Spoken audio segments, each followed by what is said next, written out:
Sanibona, ngaphambi singene kwivideo namuhla, ngithi angithathe lethuba ngibonge isupport nothando nesikhombise lona lingaphezu kokucabanga kwethu.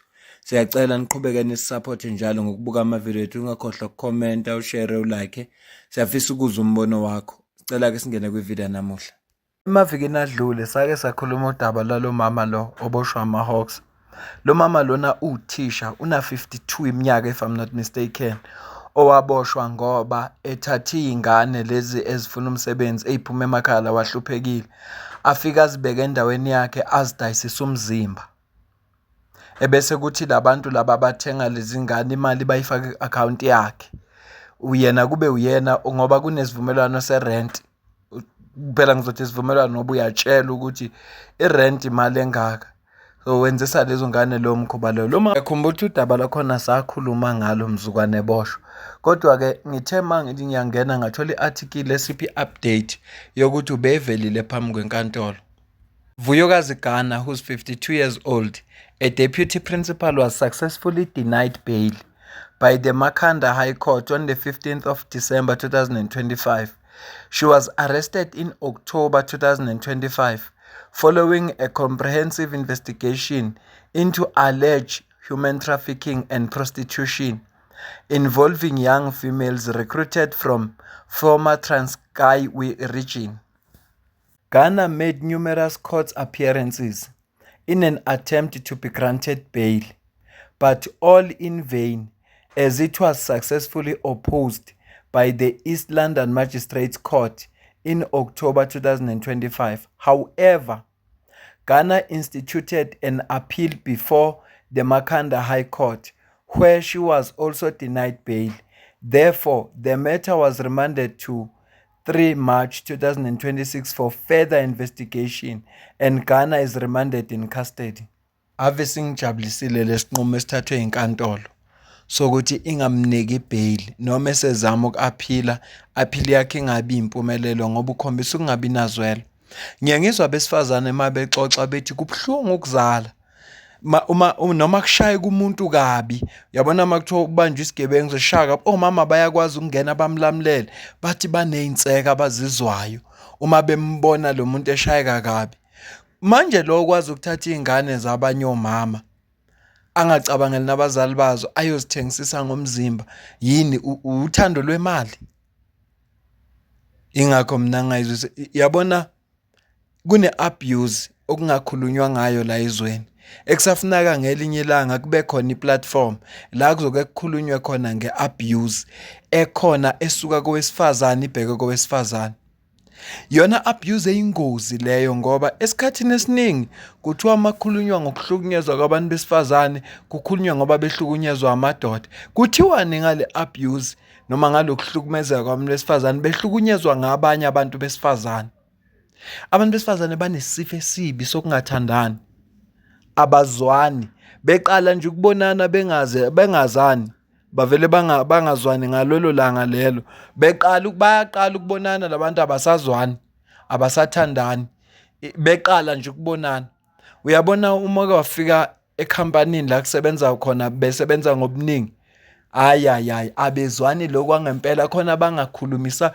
Uthi uyabheka ngoba labantu beze ngenhloso eyodwa la ukuzosebenzela imindeni yabo nokuzosebenzela bona, enye into esebeyibanga yini, kodwa nje kuyenzeka nje isimo esinjalo. Angazi lento le, kodwa kusafuna ngelinye ilanga ekukhulunywe nje ngenzondo ekhona phakathi kowesifazane ibheke kowesifazane, ngoba leyo kuhlukunyezwa amadoda ngiyayibona into ekhona, kodwa ikhona enye enganakiwe kodwa kubhlungu iyenzeka, sonke siyayazi. The greatest enemy to a woman is actually a woman. When a woman finds you going through something, you have two categories of women. Those will do everything to help a situation, and those will go talk about the situation and who has those that the help situation. are few. And those that help are rare. Not just few. Very rare. Very rare.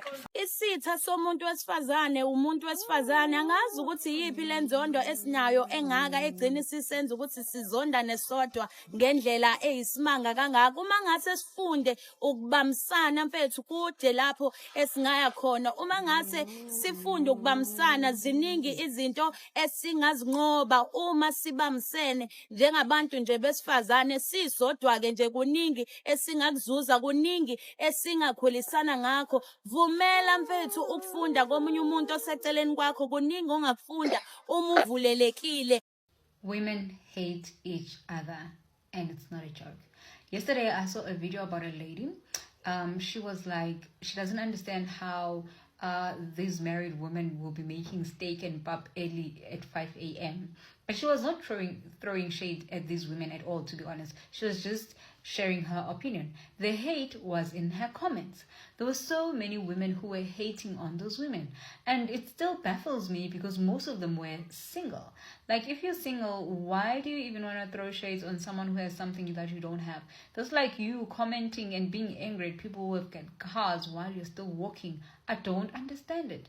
Yeah, I understand? And that's why I always say, social media has become so toxic. It's a place where miserable people can come and share their misery and rain on your parade just to make you feel like there's something wrong you're doing. If it is someone else's love language to cook for their husbands and their husbands really enjoy it, why would you want to put ideas in that lady's head? Would say, no, and he's got a work wife.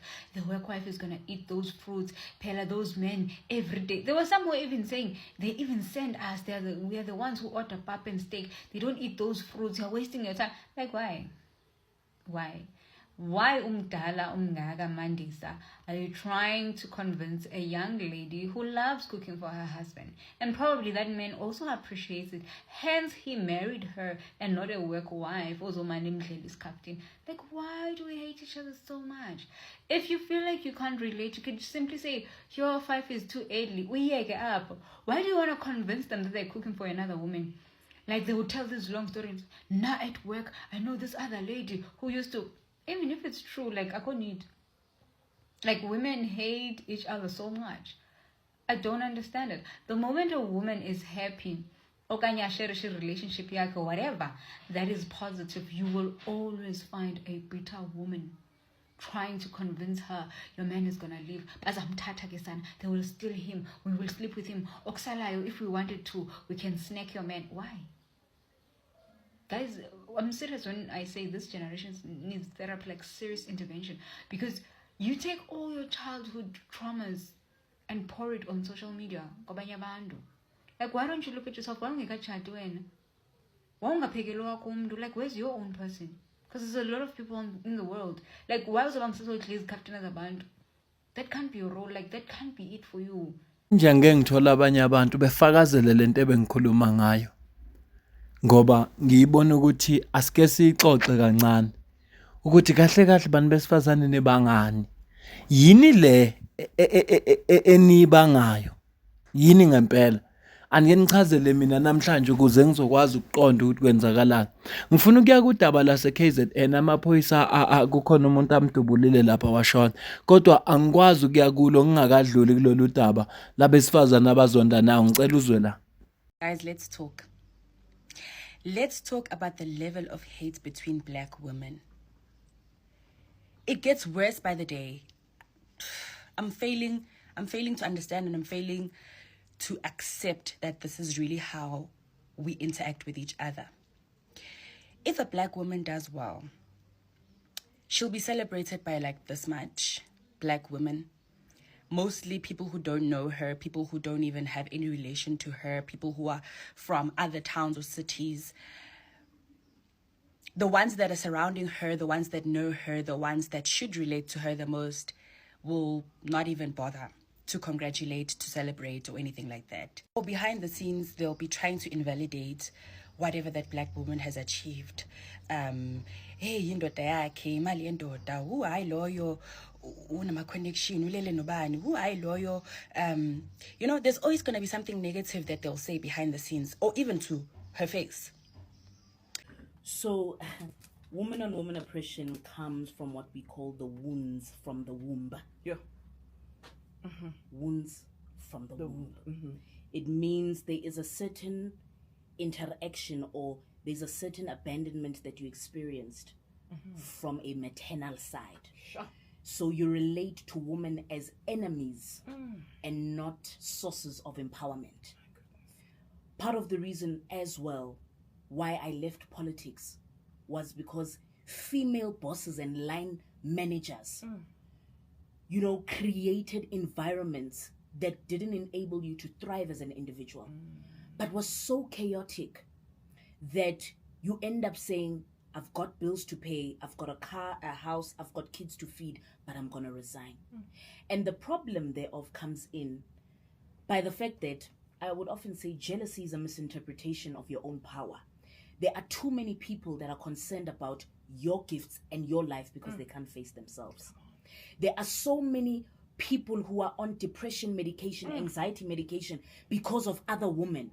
Whether it's because you caused your action, pushed her out of work, created unfair dismissal, made sure that she was not functional at work.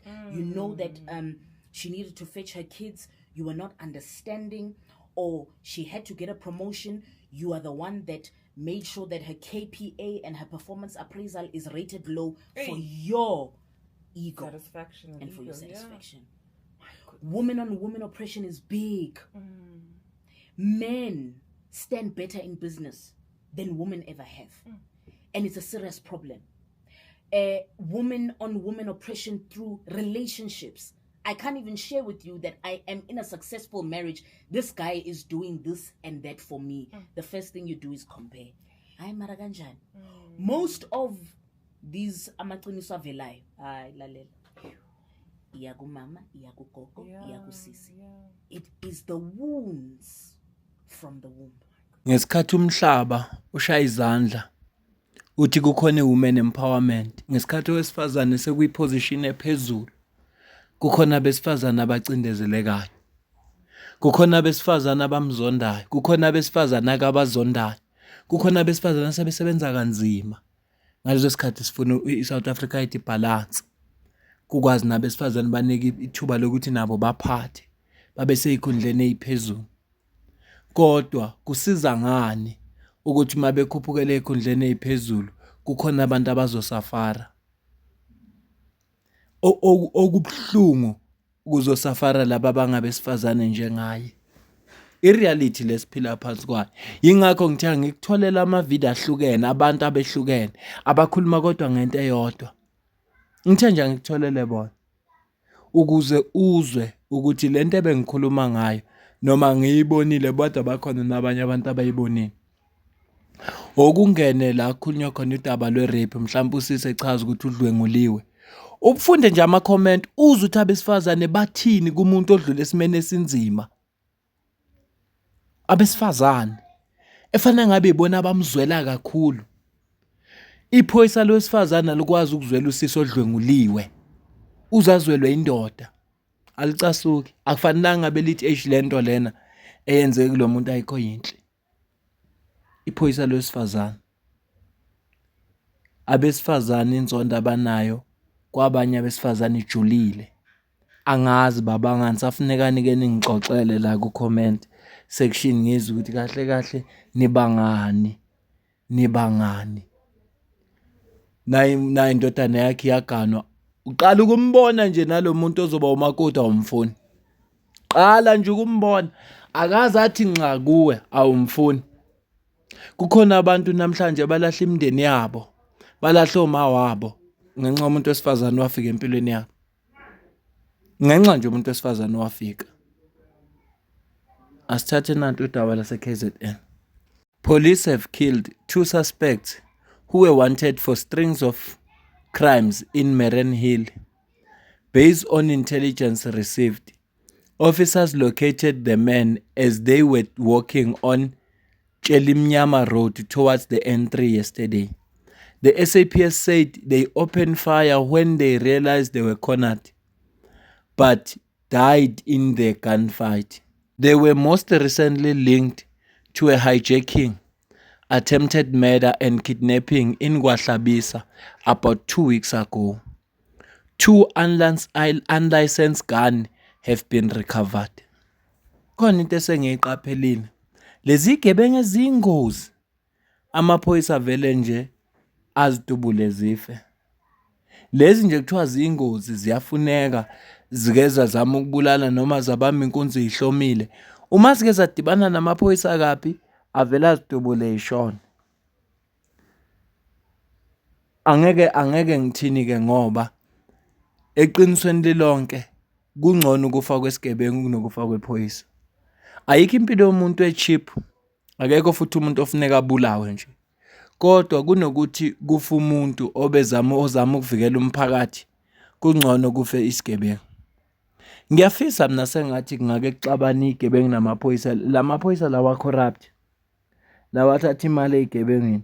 Sengathi ngelinye ilanga bangenza isivumelwano amaphoyisa angasigcina isivumelwano lezigebengu zibadubule nabo ke abantu abadeserve ukufa emaphoyiseni ngoba bamosha igama le-institution i-SAPS.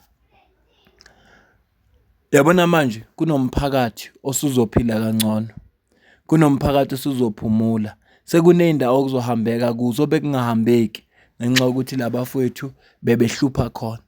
Kodwa kusuka namhlanje njengoba lamadoda edujuliwe sekuzohambeka kulezo indawo. Sekuzoba nokuthula, abantu bakhona bazoba nepeace. Iyona into enhle ke le engiyincomayo ngalesenzo esenzekile. Futhi ngihlezi ngisho ngithi sengathi igebengu zingenza nje makuvela amaphoyisa zingasarendi zivele zikhetha ukulwa ukuze kuzosekhatheka ama-cost amaningi. Lento ukuthi umuntu ahlale lapha ya ondliwe i-government angizwisisi kahle. Sengiyafisa sengathi nalaba fethu bakwamanye amazwe nabo bangaphatha ibhamu ukuze amaphoyisa ezokwazi ukulwa nabo ngalendlela le abalwe nayo nalamadoda ngoba abanye babantu laba ababulala izwe lethu ikakhulukazi makuze esigabeni sama-drugs. Hayi makuze esigabeni sama-drugs bahamba phambili. Yingakho ngifisa sengathi banganenhlahla yokuthi baphathe ibhamu ukuze makuvela amaphoyisa bezodubuleka. Lokho nje kukodwa kungabe kusilamlele thina njengabantu base-South Africa. Kodwa mina ngisho ukuthi kuhle ukuthi babulawe. Kodwa ngithi mabe kwenzeka befuna ukulwa namaphoyisa, amaphoyisa afuneka avikele nomphakathi. Ngakho-ke amaphoyisa aneduty yokuzivikela wona aphinde avikele umphakathi. Angiyibambe le video. Mina nawe bese sidibana ivideo elandelayo. Ngiyabonga kakhulu.